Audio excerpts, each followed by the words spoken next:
সূরা আলে ইমরানের আরেকটি আয়াত শুনে আপনাদেরকে। আয়াত নম্বর 30 আল্লাহ ইরশাদ করেছেন, ইয়াউমা তাজাদু কুল্লু নাফসিন মা আমিলাত মিন খাইরি মুহদারা।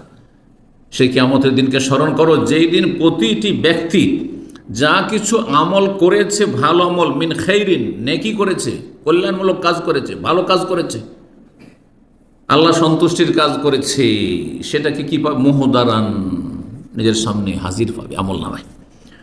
ওমা আমিলাত মিন সু, আর যারা পাপ করেছে বা যতটুকু পাপ করেছে সেটাও সেখানে হাজির পাবে আমল নামায়। নেকি এবং গুনাহ দুটোই পাবে।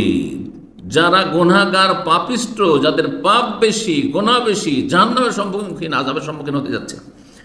তাওয়াদ্দু লাও আন্না বাইনাহা বাইনাহু আমাদাম বাঈদা, তখন আকাঙ্ক্ষা করবে যে হায়, এই পাপগুলি যদি আমাদের থেকে অনেক দূরে থাকতো, পাপ থেকে যদি আমি দূরে থাকতে পারতাম দুনিয়ায়, হাই কি করেছি আমি, কেন পাপে লিপ্ত হয়েছি, কেন অন্যায় কাজ করেছি, কেন রবের হক নষ্ট করেছি, কেন বাবা মার হক নষ্ট করেছি, কেন স্ত্রী বা স্বামীর হক নষ্ট করেছি, কেন ভাই বোন আত্মীয় স্বজনের হক নষ্ট করেছি, কেন বেমানি আর খেয়ানত করেছি, টাকা পয়সা মেরেছি, আরাম খেয়েছি, সুদ খেয়েছি, ঘুষ খেয়েছি, বেমানি করেছি, রাষ্ট্রীয় সম্পদ লুটপাট করেছি, কেন করেছি? লাউ আন্না বাইনাহু বাইনাহু আমাদাম বাঈদা, এই পাপগুলি থেকে যদি অনেক দূরে আমি থাকতাম আর এই পাপগুলি আমার থেকে দূরে থাকতো। আল্লাহু আকবার।